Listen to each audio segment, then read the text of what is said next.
Let us look at now the concept of insurance and its evolution.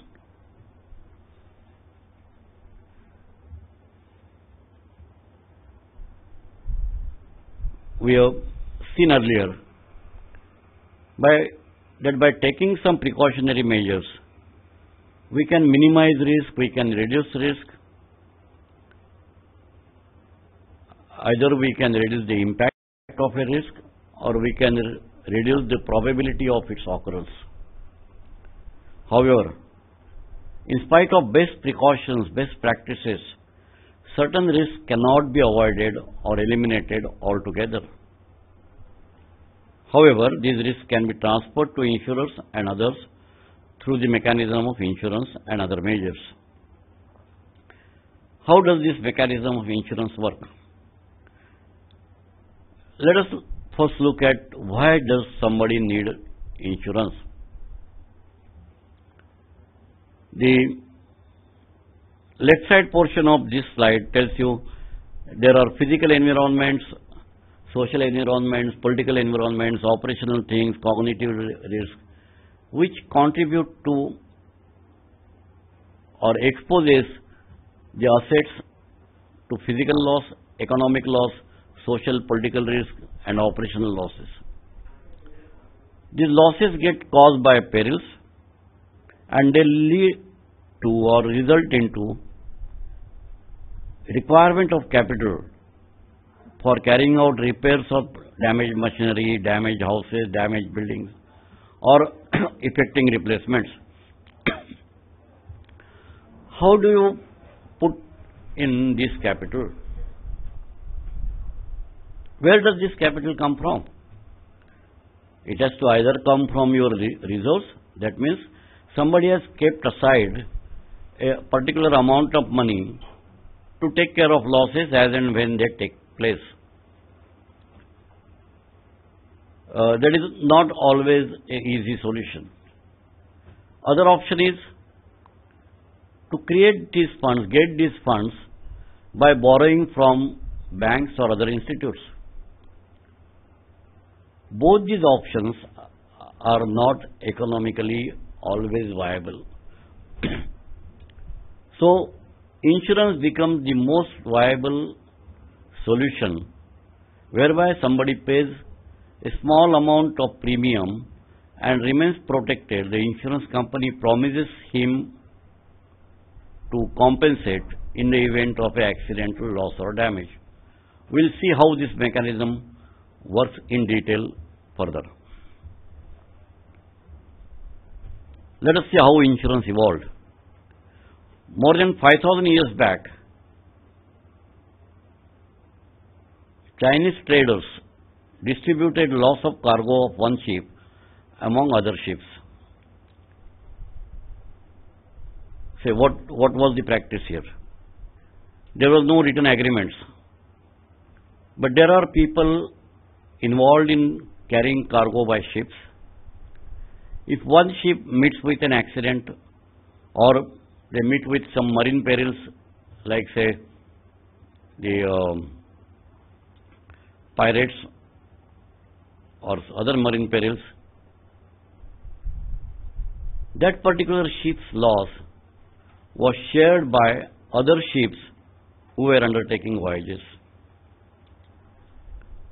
The Babylonian traders used the first written code for protection against loss of cargo. The first fire insurance company in London was the Fire Office, and all of us have heard of Lloyd's. It started with a coffee house, people sitting together and then trying to protect some marine adventures.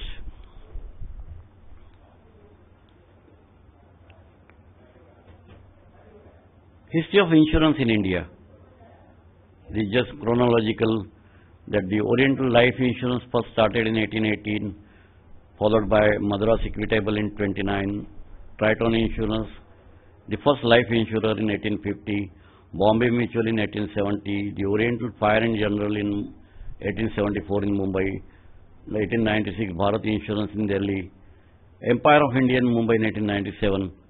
Though this is history, this is just to bring to your notice that the concept was gaining popularity and it became very predominantly required element or a important element of economy as the business and trade grew slowly. The huge amounts of funds are involved in this business of insurance, and that is where the government has to make sure that these funds get properly controlled. There is discipline in dealing with these funds. So 1938 was the first Insurance Act. 1956 saw the formation of Life Insurance Corporation of India, that is LIC Act of 1956.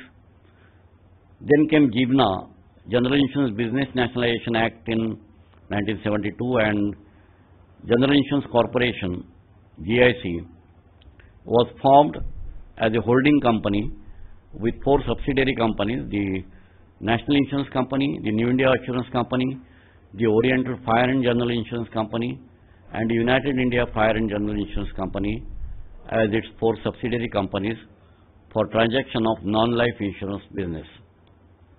That means at this point of time, Life Insurance Corporation was the only entity conducting life insurance business in India. The 4 subsidiaries of GIC were conducting non-life insurance. In 1999 saw the introduction of IRDA Act and establishment of IRDA, and in the year 2000 the insurance sector opened up for private players with the restriction on foreign investment in the joint venture to 26%. Today you will see a number of private insurers in both life and non-life sectors. Non-life is also known as general, all of us are aware of that. There are a few joint ventures where the foreign partners are reputed international insurance, insurance companies. As far as a registered Indian insurance reinsurance company is concerned, GIC is the only one so far. It is now renamed as GIC Re, and the 4 subsidiary companies have been delinked from GIC. So today, GIC, the 4 subsidiaries and LIC continue to be the government-owned companies, and there are many number of other companies both in the life and non-life sector doing the private companies. There is one more company called as ECGC, Export Credit Guarantee Corporation.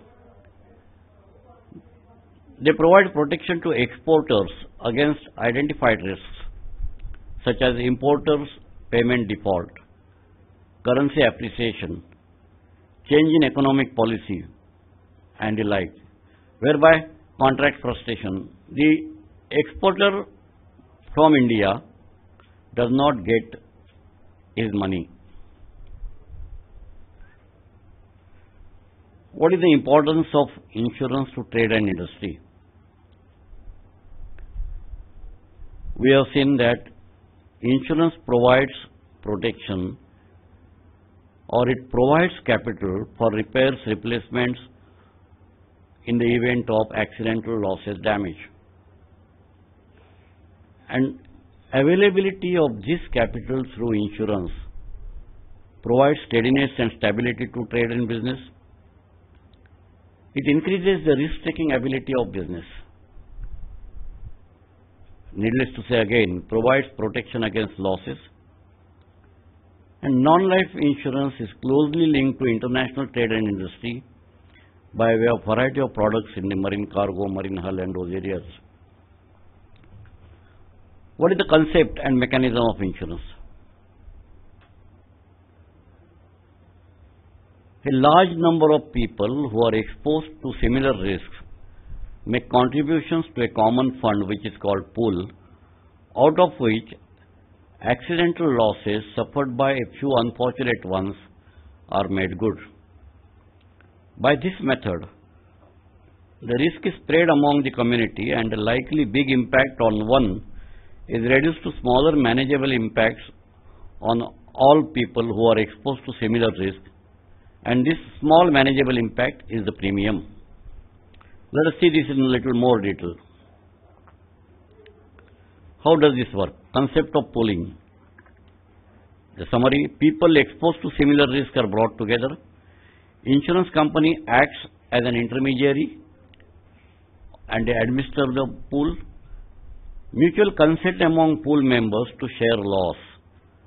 Level of compensation to put back the affected person in the same position he occupied immediately before the occurrence of the loss or damage. Let us take a practical example of, say, a few cars in a city.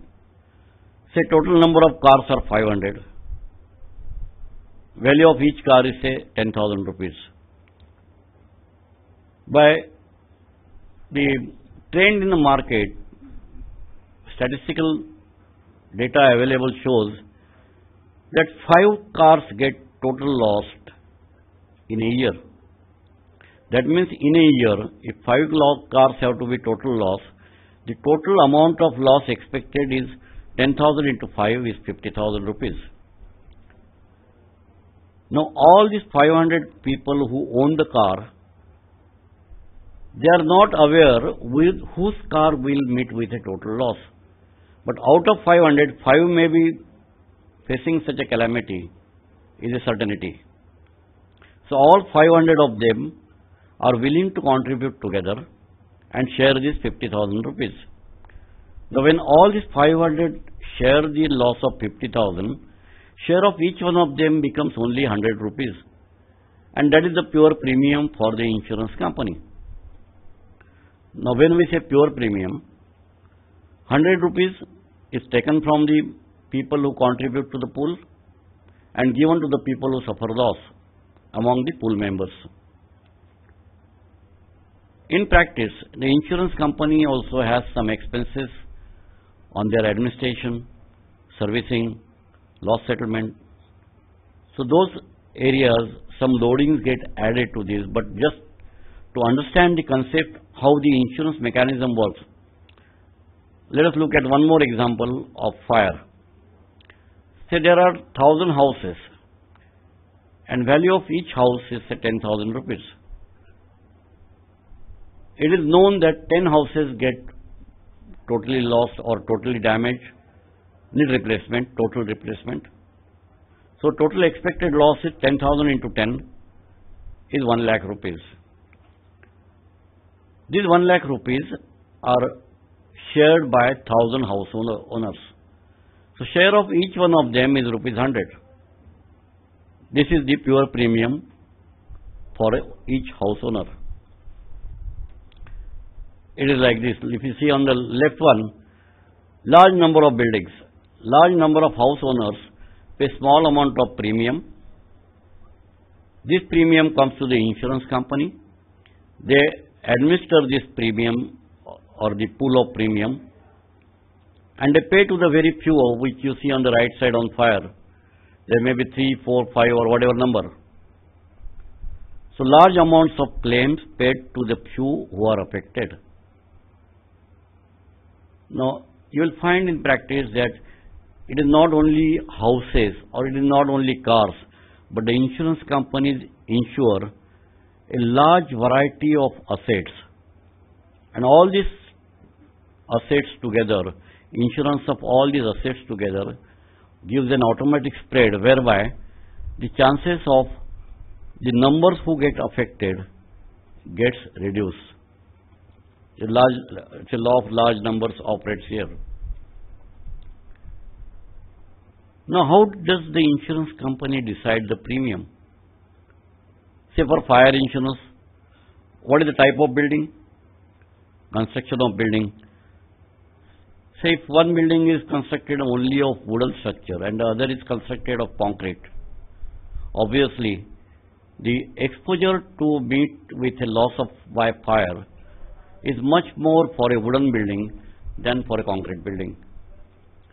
What is the occupancy? What is the activity being done in this building? If somebody is manufacturing wax candles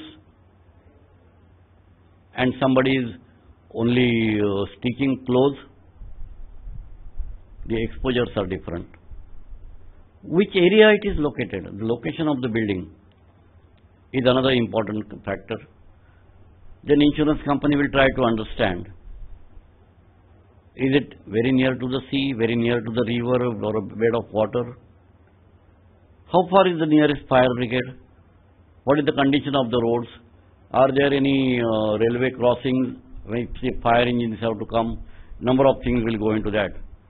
And importantly, what are the types of goods stored in these premises? Are they hazardous goods? That means, are they more susceptible to catching fire, flammables, more combustibles?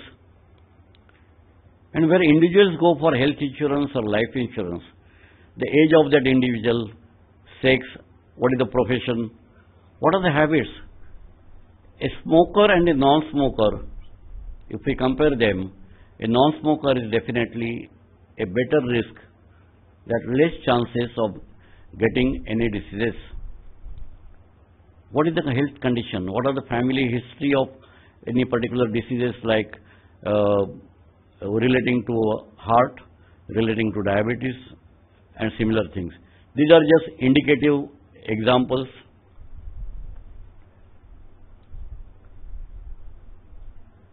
What are the benefits of insurance? Now remember, such benefits will come not only to individuals but also to the society as a whole, and in turn to the economy. For individuals, protection from such uncertainties of different perils operating. It provides peace of mind by giving an assurance that yes, I will get a compensation from the insurance policy. Had he not taken insurance, he had to keep a good amount of capital as reserve for meeting losses. By taking insurance, paying a small amount of premium, practically a big chunk of the capital is available for using for the business or the trade. Now these are the major benefits for a society. It provides stability to the trade and industry. When we say stability to trade and industry, it automatically generates employments. It develops a lot of infrastructure for the benefit of people, for facilitating production faster way, better quality, less cost. Social and economic benefits definitely come to the society. And the savings and investments, practically when there is more capital available, all these things contribute to economic growth. How are insurance or types of insurances classified? We have heard life and non-life. Non-life is also called general. Life, as the word goes, deals with human life, whereas the non-life insurance deals with property, persons, profits and liability. Some of us call this as 3 P's and 1 L. In old days, we called them as 3 M's and 1 L: main, material, money and liability. The Insurance Act 38 classifies non-life insurance in 3 classes: fire, marine, and the rest of the things which is written by the insurance, non-life insurance companies was clubbed as miscellaneous. With the developments of economy, liberalization and globalization taking place, a big number of certain types of insurances like say engineering insurance, health insurance, they are growing very rapidly in size, and now slowly these classifications will require to have a second look. But as of today, fire, marine, miscellaneous, these are the major classes.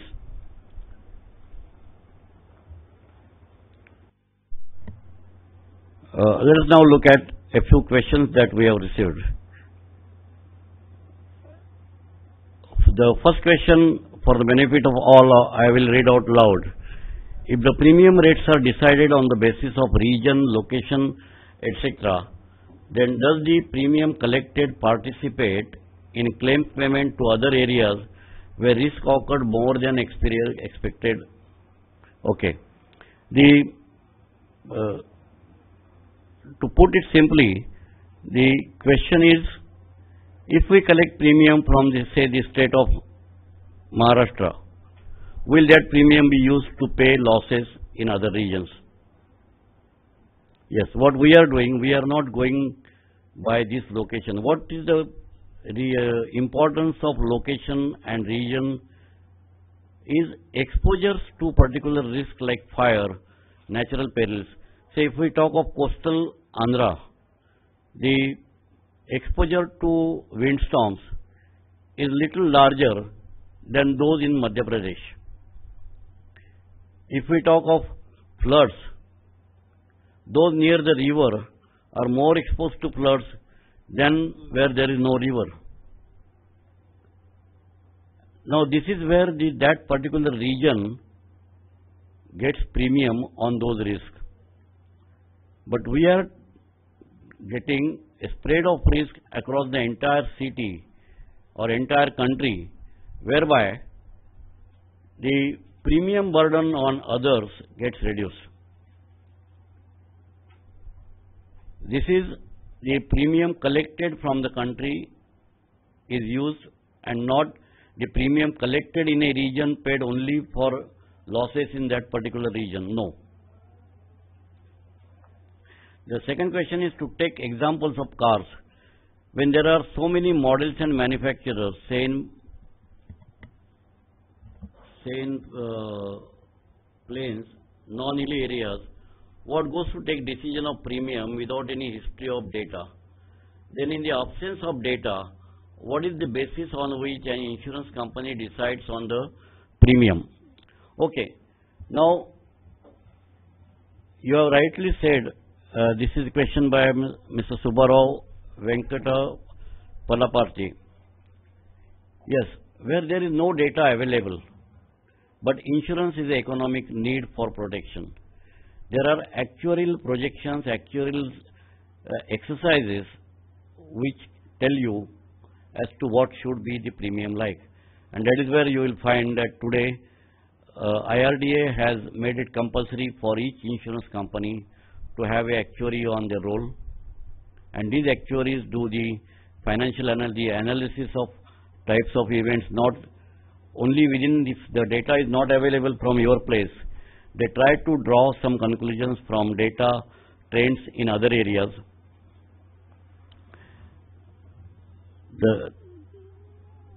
Okay, somebody known to me is asking me, how are you? Okay, fine, thanks for asking. Next question is, what is the importance of ECGC? As we have seen, Export Credit and Guarantee Corporation, when one of our, say, Indian entity or Indian company gets an order from a foreign country, now this order is to be fulfilled. He sends the goods from India,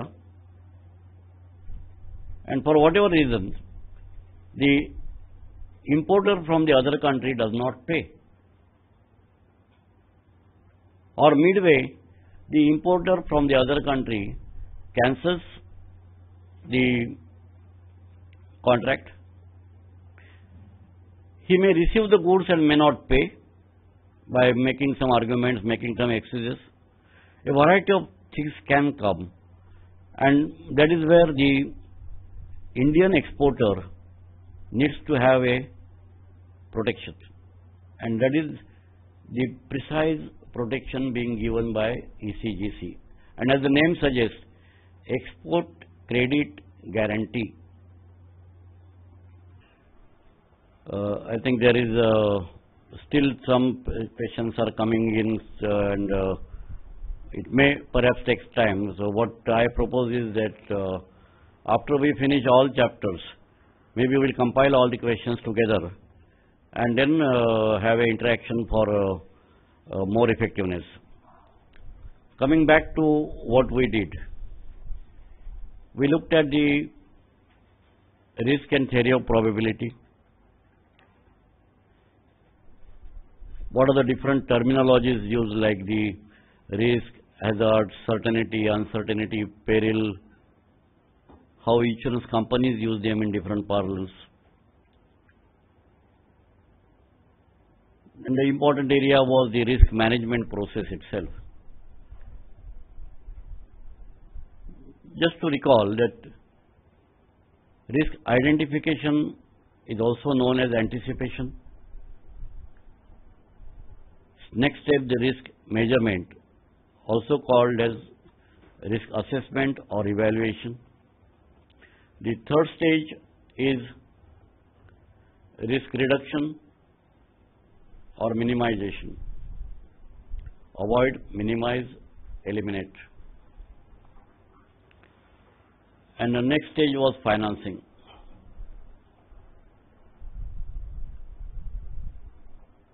In old days, people always used to feel that moment insurance is taken, it is the end of the risk management process. That is a misconception, let me say you. Always remember that if somebody takes an insurance policy, very, very wide cover, very exhaustive policy, still there are certain risks which are not insurable, and they will come by way of exclusions in an insurance policy. That becomes the area for looking at those risks, how they will impact the particular business or facility. Then we come to the actual history of insurance, how the insurance mechanism works, that the losses of a few unfortunate among a group are shared by the whole group. The whole group contributes a small amount as premium in a pool. That pool is administered by the insurance company, and insurance company pays losses to those among this group, those very few who meet with losses. The important point to remember here is that the people who meet losses must also be a part of the members of the pool. They should also be members of the pool. The contribution from these pool members will not be used for compensating somebody who is not a member. Now, with this we saw two examples of motor cars and fire, houses on fire, and how does the approach to deciding pure premium goes. As somebody has rightly asked a question, that every time we may not have statistical data available. There are different techniques, actuarial science helps in that. Of course, that is not a part of this particular course of IC 01 principles. But just because the business is new or the requirement is new, the insurance company does not say no to that business. They try to work out the best solution, and over the period of time, when they get experience on this, they may keep on adjusting the premium levels and rates and the types of covers.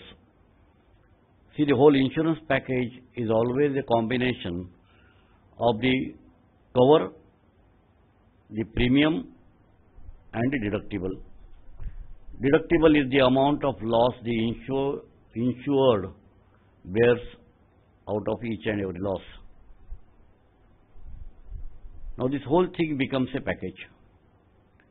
If there is a variation in one of them, like say if the cover is changed, take example in fire insurance. Earthquake insurance is an extension of fire. If the client does not want fire insurance, he will not pay for that premium on earthquake. If the client does not want earthquake insurance along with fire, no premium will be charged to him for earthquake. So that becomes a variation in coverage. One with earthquake cover, one without earthquake cover. Obviously, both of them will be pay different levels of premium. Similarly, there may be, old days there were tariffs. The tariffs is to specify what are the policy wordings, what are the premium rates, what are the different regulations, how to implement these tariffs. Today, the premium rates are de-tariffed for property class of business, and each insurance company uses its own techniques, its own experience, and the profile of risk they are writing in deciding what premiums they charge. Now, once we talk of such huge amounts of money by way of insurance premiums into force, obviously there has to be some legislation which will take care of proper utilization of these funds. And that is where you will find that the Insurance Act 1938 and the IRDA Act of 1999, plus a variety of regulations issued by IRDA, they relate to insurance, reinsurance, plus the other service providers like brokers, agents, loss adjusters, on investments, on premium payment modes. A big set of legislation exists to see that the conduct and development of business runs on healthy lines. So the legislation has its own purpose for achieving effectiveness. Now, when we are looking at the licensure examination, you will come across multiple option questions that obviously all of you must be aware through the Insurance Institute's website and other sources. The best way of preparing for the exams in this fashion would be to prepare your own questions. There are questions, sample questions, model questions given by Insurance Institute or either on the website or along with the textbook. But by readings of the individual chapters, if you prepare your own set of questions, work out multiple options for that. That will be more effective, more confidence building, and this is all online examination. Okay, now with that, just this was a little bit of diversion. Then we talked of classification of the insurance business. The original classification of 1938, which talked of fire, marine and miscellaneous insurance business and life insurance business. The certain areas in miscellaneous class of insurance like engineering insurance, health insurance, they are now growing multifold. And today some people prefer to have classification of people, property, other persons, property, profits and liability. Different types of insurance products will be available in these areas. The word liability always in our parlance talks of legal liability that may arise out of certain acts or doings, wrongdoings of individuals, companies, institutes. What we will see subsequently are the other areas in the balance 7 chapters. And as I said some time back, we'll compile all the question answers of all the chapters together and then go in for properly focused answers. It may also happen that we may receive some questions separately on the Insurance Institute's website. We'll take all of them together as far as the IC 01 principles of insurance are concerned.